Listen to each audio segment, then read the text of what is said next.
Hello friends, welcome back to SRG study. स्वागत है आप सभी का आपके अपने यूट्यूब चैनल SRG स्टडी में। सो फ्रेंड्स, आज के इस वीडियो में हम लोग कक्षा 10 का हिंदी चैप्टर नंबर 6 है महादेवी वर्मा, जो कि काव्य खंड से है।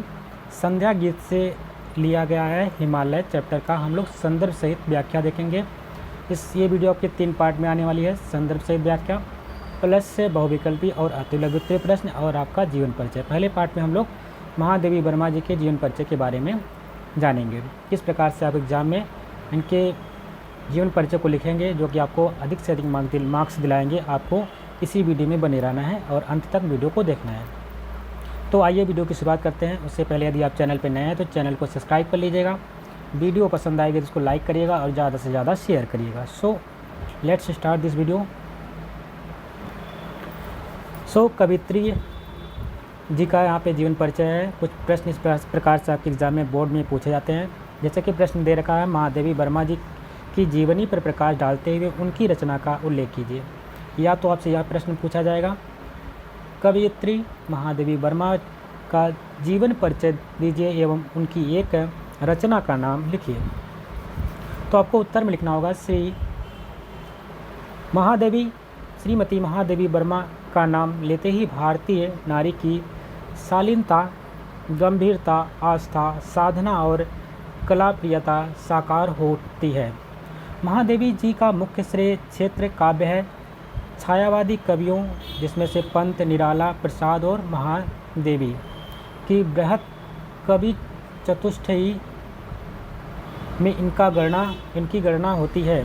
इनकी कविताओं में वेदना की प्रधानता है। इन्हें आधुनिक युग का मीरा भी कहा जाता है। कई बार एग्जाम में पूछा भी गया है, आधुनिक युग का मीरा किसको कहते हैं, तो आपको ध्यान रखना है महादेवी वर्मा जी को कहते हैं। और ये जो छायावादी कवियों में इनका भी नाम आता है, जैसे कि आपको पता है पंत, निराला, प्रसाद और उसके बाद यहाँ महादेवी वर्मा। तो 4 कवि ऐसे हैं जो कि छायावादी कवि में 3 कवि तो हैं इनके साथ में, चौथा ये है। इस पॉइंट को आपको ध्यान रखना है। आगे बढ़ते हैं। प्रश्न नंबर, अब यहाँ से आपका जीवन परिचय का स्टार्ट होता है। तो जीवन परिचय आपको इस प्रकार से लिखना होगा, श्रीमती महादेवी वर्मा का जन्म उत्तर प्रदेश के फर्रुखाबाद जनपद में सन 1907 ईस्वी को होलिकोत्सव के दिन हुआ था। मतलब होलिका का उत्सव उस दिन था, उसी दिन इनका जन्म हुआ था। इनके पिता गोविंद प्रसाद वर्मा भागलपुर के एक कॉलेज में प्रधानाचार्य और माता हेमरानी विदुषी और धार्मिक स्वभाव की महिला थी। इनकी प्रारंभिक शिक्षा इंदौर में और उच्च शिक्षा की बात करते हैं तो प्रयागराज में हुई। संस्कृत में इन्होंने MA उत्तीर्ण करने के बाद ये प्रयाग महिला विश्वविद्यालय विद्यापीठ में प्राचार्य हो गई और इनका विवाह छोटी आयु में ही हो गया था। इनके पति डॉक्टर थे। वैचारिक साम्य न होने के कारण ये अपने पति से अलग रहती थी। कुछ समय तक इन्होंने चांद पत्रिका का संपादन किया। ध्यान में रखेंगे, कुछ समय तक इन्होंने चांद पत्रिका का संपादन किया। इनके जीवन पर महात्मा गांधी तथा साहित्य साधना पर रविन्द्रनाथ टैगोर का विशेष प्रभाव पड़ा।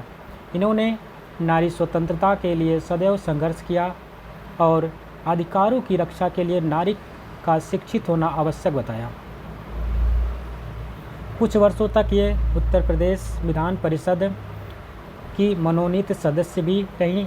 इनकी साहित्य सेवा के लिए राष्ट्रपति ने इन्हें पद्म भूषण से की उपाधि से अलंकृत किया।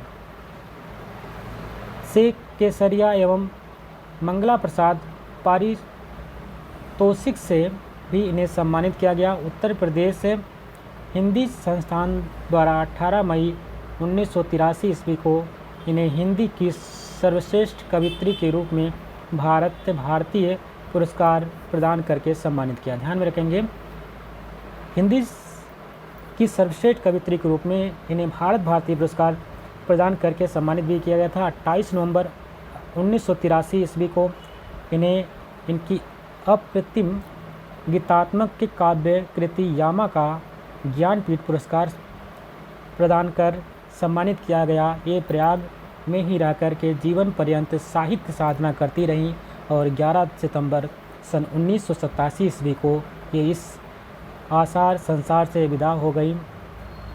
यद्यपि आज ये हमारे बीच नहीं हैं, लेकिन इनके गीत काव्य प्रेमियों के मानस पटल पर सदैव विराजमान रहेंगे। महादेवी वर्मा जी की कुछ रचनाएं हैं जो कि आपको लिखना है, ध्यान में रखेंगे। महादेवी वर्मा की प्रमुख काव्य कृतियाँ निम्नलिखित हैं। पहला तिनका जो सबसे इम्पोर्टेंट है, निहार। यह महादेवी वर्मा का प्रथम काव्य संग्रह है। इसमें 47 से गीत संकलित है, ध्यान में रखेंगे। इनका ये पहला काव्य संग्रह था जिसमें 47 से गीत संकलित है। इसमें वेदना तथा करुणा का प्राधान्य है। यह भावमय गीतों का संग्रह है। सेकंड इनका आया था रश्मि। रश्मि की बात करते हैं। इसमें दार्शनिक, आध्यात्मिक और रहस्यवादी 35 कविताएं संकलित हैं, ध्यान में रखेंगे। इसमें इन कविताओं में दार्शनिक, आध्यात्मिक और रहस्यवादी से संबंधित 35 कविताएं इसमें सम्मिलित हैं। थर्ड यहाँ पे पॉइंट है इनकी रचना में नीरजा। नीरजा की बात करते हैं तो 58 गीतों का संग्रह है।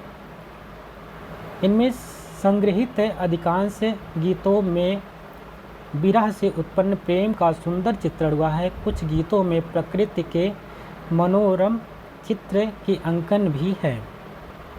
और चौथा है संध्या गीत, जो कि आपका यहीं पर इसमें हम लोग पढ़ने वाले हैं, हिमालय का, तो संध्या गीत से संबंधित है। चौथे में संध्या गीत, इसमें इनके 54 गीत हैं। इस संकलन में गीतों में परमात्मा से मिलन का आनंदमय चित्रण है। पांचवा इनका रचना है दीपशिखा। यह रहस्य, भावना और आध्यात्मिकता से पूर्ण 51 भावात्मक गीतों का संकलन है। इस संग्रह के अधिकांश गीत दीपक पर लिखे गए हैं, जो आत्मा का प्रतीक है। इसके अतिरिक्त सप्तपर्णा यामा के लिए आपने देखा है, भारत भारती पुरस्कार इनको मिला था यामा के लिए।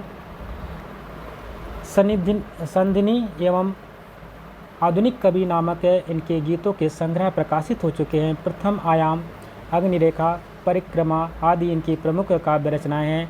अतीत के चलचित्र, स्मृति की रेखाएं, श्रृंखला की कड़ियाँ, पथ के साथी, क्षणदा, साहित्यकार की आस्था तथा अन्य निबंध, संकल्पित, मेरा परिवार, चिंतन के क्षण आदि आपकी प्रसिद्ध पद्य रचनाएं भी हैं।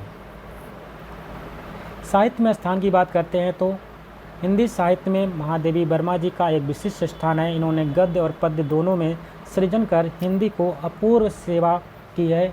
मीरा के बाद आप अकेली ऐसी महिला रचनाकार है जिन्होंने ख्याति के शिखर पर को छुआ है। इनके गीत अपनी अनुपम अनुभूतियों और चित्रमयी व्यंजना के कारण हिंदी साहित्य के अमूल्य निधि है। कविवर सूर्यकांत त्रिपाठी निराला के शब्द में हिंदी की विशाल मंदिर की बीड़ा पाड़ी, स्फूर्ति चेतना, रचना की प्रतिभा कल्याणी, ये उनके शब्दों में बोला गया है महादेवी वर्मा जी के लिए। हिंदी की विशाल मंदिर की वीणा पाणी, स्फूर्ति चेतना, रचना की प्रतिभा कल्याणी, ये शब्द है कविवर सूर्यकांत त्रिपाठी निराला के हैं महादेवी वर्मा जी के लिए। और इसी साथ जो आपका महादेवी वर्मा जी का जीवन परिचय था यहीं पे कंप्लीट होता है। इस प्रकार से यदि आप परिचय लिखेंगे तो बहुत अच्छे आपको नंबर मिलेंगे। मैं तो आशा करता हूँ पूरे के पूरे नंबर है, इसी प्रकार आप लिख जाएंगे तो पूरे के पूरे नंबर आपको मिल जाएंगे। तो अगर आपको वीडियो पसंद आएगी तो वीडियो को लाइक करिएगा, शेयर करिएगा और चैनल पर नए हैं तो चैनल को सब्सक्राइब भी कर लीजिएगा। मिलते हैं एक नए वीडियो में, तब तक के लिए नमस्कार, जय हिंद।